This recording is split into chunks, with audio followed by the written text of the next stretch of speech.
voudrais inviter également M. Faustin à pouvoir faire sa contribution aussi à l'élection État, l'OTAN, de 3 minutes. Merci de m'accorder la parole. Excellence, Monsieur le Président de la République, permettez-moi d'abord de vous remercier pour la tenue de ces assises, combien importantes dans la vie de la nation, et le fait d'être ici, vous-même poursuivre ces débats et l'expression tangible de votre soutien à la promotion de la gouvernance et au décollage économique de notre pays. Et me donner justement pour donner une contribution. Et j'essaierai de respecter, mais il y a des notions quand même que je juge très importantes pour discuter. L'occasion m'est offerte de les échanger avec cette auguste assemblée. Excellence, Monsieur le Président de la République, et quand on dit la gouvernance des affaires publiques, de la chose publique, et ça veut dire la gouvernance des affaires de la nation. Et dans ce cas, la nation, le premier élément fondamental, Excellence, Monsieur le Président de la République, c'est le renforcement de la cohésion nationale. La cohésion nationale est le premier pilier. Tout ce que nous disons ici, la cohésion nationale, un sentiment du vrai vouloir vivre collectif, un sentiment d'appartenance nationale, c'est très très important ici. Le Burundi a connu des crises qui ont impacté négativement le développement économique. Je vous donne l'exemple. Dans mes recherches, j'ai pu constater qu'en 1972, par exemple, le PIB du Burundi s'est contracté de 6%, sans oublier beaucoup de pertes en vie humaine, c'est-à-dire les ressources humaines que le Burundi a perdues. De 1993 à 2005, le PIB du Burundi s'est contracté de 33%, suite à la longue période de la crise. Ça veut dire que la cohésion nationale dans la gestion des affaires publiques, c'est l'élément fondamental, l'élément très fondamental. L'égalité des citoyens en droits et devoirs, c'est aussi l'élément beaucoup plus fondamental. Excellence, Monsieur le Président, et le concept twese hamwe turashoboye, c'est un concept vraiment très noble. Twarayikunze cyane, abantu benshi barayishigikiye, twese turi hamwe turashoboye.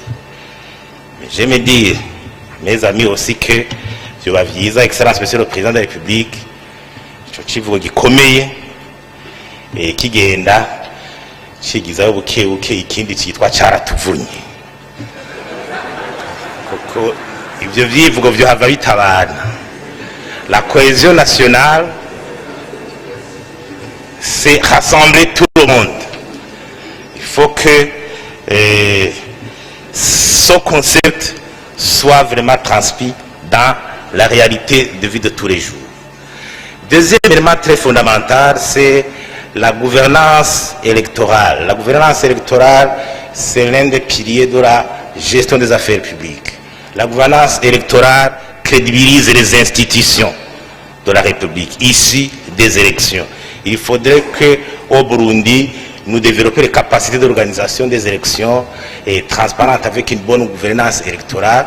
Ailleurs même, on en arrive à créer des centres qui étudient en permanence comment améliorer la transparence électorale pour que la gouvernance électorale soit, la bonne gouvernance électorale soit une réalité. Troisième élément, c'est le comportement de la classe politique, ça veut dire les partis politiques. Excellence, Monsieur le Président, les partis politiques sont des clubs qui éduquent, qui encadrent nos dirigeants. En matière de démocratie, c'est comme ça.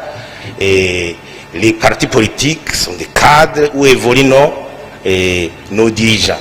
Ça veut dire qu'il faut que les partis politiques soient des institutions fortes, qui encadrent bien leurs membres.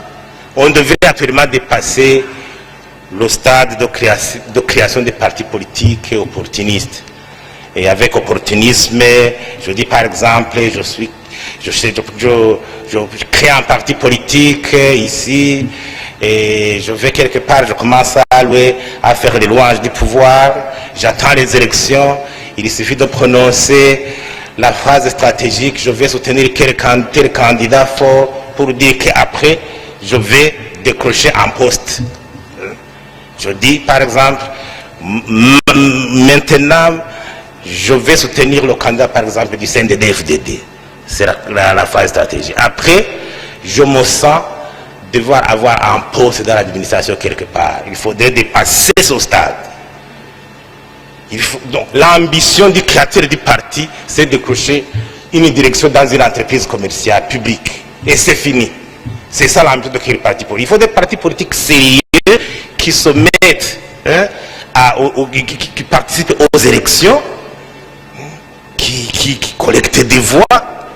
Mais 30, 25, 40 partis politiques, pour voir comment décrocher des postes, je crois qu'on devrait dépasser progressivement ce stade. Cinquième élément très important, c'est la séparation des pouvoirs, législatif, exécutif et judiciaire.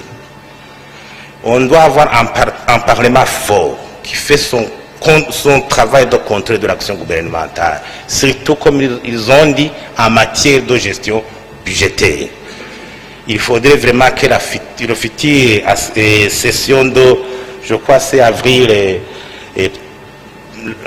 de l'année prochaine, il faudrait que les 3 mois soient dédiés à la discussion budgétaire. Un ministre devrait d'abord expliquer comment il a utilisé les crédits qui lui ont été accordés au niveau même des réalisations physiques. Au niveau des réalisations physiques, il faut éviter les reconductions tacites. Quand on lit le budget, on voit des fois, depuis telle année budgétaire, on voit des reconductions tacites. Est-ce qu'on a vérifié la réalisation physique sur le terrain? Est-ce qu'on a vérifié cela? Il faudra qu'on soit attentif. La discussion budgétaire de l'année prochaine devait être une discussion budgétaire décisive. Vérifier sur le terrain la réalisation des choses avant qu'on accorde des crédits supplémentaires à tel ou tel autre membre du gouvernement. Quant à la justice, on devrait aboutir à reconnaître le pouvoir judiciaire comme le 3e pouvoir pour que la stratégie tant rêvée d'indépendance de la magistrature soit une réalité. L'autre élément important, c'est le renforcement de l'administration, la capacité de l'administration. Vous avez dit l'homme qu'il faut à la place qu'il faut. Il faut vraiment la gestion des ressources humaines au niveau de l'administration pour renforcer la capacité de l'administration, les services administratifs et aussi renforcer la redevabilité. La redevabilité, comment est-ce qu'elle est renforcée? C'est d'abord au niveau de l'action citoyenne. Il faut qu'à la base, l'action citoyenne soit dynamique. Il faut que nos citoyens à la campagne parviennent à avoir un cadre d'exigence de la redevabilité de la part des dirigeants. On ne devait pas continuer à les réduire à un niveau de l'organisation des activités folkloriques. Il faut qu'il soit le rempart d'exigence de la redevabilité. Et au niveau, aussi au niveau de cette rubrique de redevabilité, je proposerais que dans les prochains jours, si le gouvernement devait organiser une sortie médiatique, on voudrait vraiment que les ministres soient redevables devant la population en venant expliquer et même les affaires qu'ils gèrent au niveau de leur ministère. Ça c'est parce que la communication au niveau des porte-paroles, je ne crois pas que ce soit une communication aussi forte. Ce sont les ministres qui gèrent les ministères, les fonds des ministères qui planifient, qui participent au conseil des ministres. Ça serait mieux au niveau de la redevabilité qui viennent rendre compte et expliquer à la population des affaires qui concernent leur ministère. Quant à la lutte contre la corruption devait passer par d'abord la sensibilisation citoyenne au niveau des conséquences de la corruption.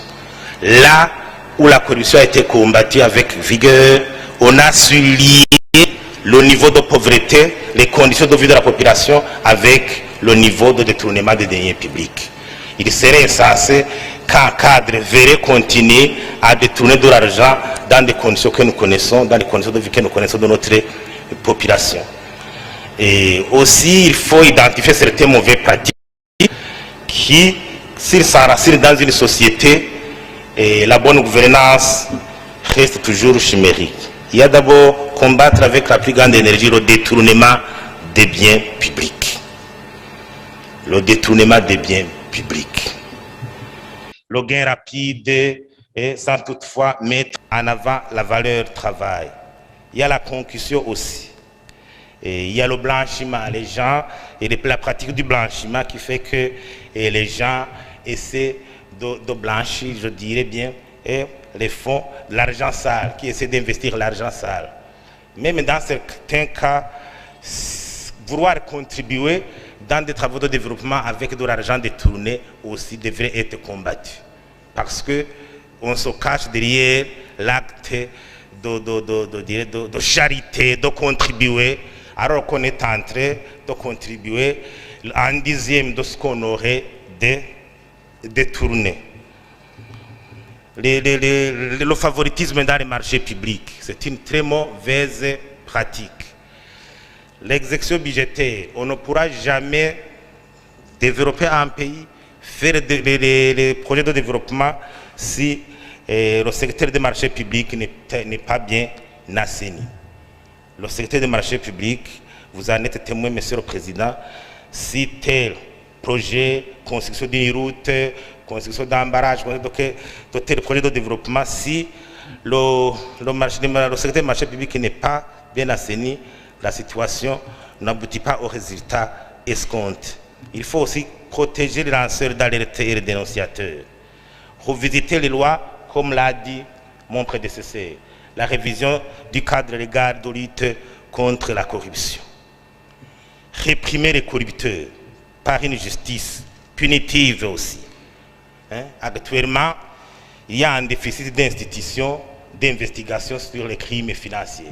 Des fois, quand on entend ici des histoires proches de malversation, on se dit quelles sont les institutions qui doivent s'autosaisir immédiatement de la chose pour faire des investigations sérieuses. S'il y a des indices sérieux de culpabilité, des sanctions doivent aussi être prises. Il y a aussi le renforcement des institutions de contrôle, l'IGE, donner la force nécessaire pour jouer leur rôle. Je me suis amusé un jour de voir le rapport de la Cour des comptes dans les années antérieures. J'ai été surpris un jour de constater que la Cour des comptes ne pouvait pas avoir visité au moins un tiers des communes du Burundi, au moins presque pas même un tiers des communes du Burundi. Le soutien des institutions de contrôle se traduit aussi disponibilisation des moyens humains et matériels et financiers. Il y a aussi d'autres institutions qui sont très nécessaires comme l'autorité de régulation des marchés publics. La Direction nationale des marchés publics sont des institutions, si on leur donnait des moyens, ils pourraient contribuer à l'amélioration de la gouvernance dans ce pays. Et en terminant, je terminerai sur les actions de prévention qu'il faut développer pour le renforcement de la bonne gouvernance ici dans notre pays. La systématisation de la déclaration du patrimoine par les mandataires publics. Ça, c'est un élément très, très fondamental si on veut renforcer la gouvernance publique. La déclaration des biens par les mandataires publics, c'est constitutionnel, c'est à travers aussi la loi de la lutte contre la corruption. C'est vraiment un élément fondamental. Et il y a aussi légiférer contre le système de donation des cadeaux aux mandataires publics, qui peut avoir sorte d'achat de conscience ou de corruption cachée. Il faut aussi voir le financement des partis politiques, comment les partis politiques sont financés. Il faut légiférer pour voir s'il n'y a pas des gens qui financent les partis, soi-disant qu'en retour, ils veulent récupérer certains avantages indus.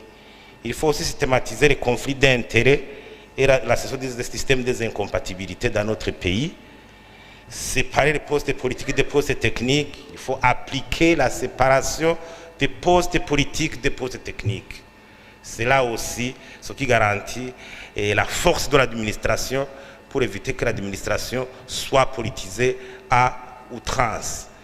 et aussi la transparence dans la gestion budgétaire. On a évoqué, il faudrait que la discussion budgétaire de l'année prochaine ouvre une phase décisive au niveau de la discussion, au niveau de l'allocation des crédits, les contrôles.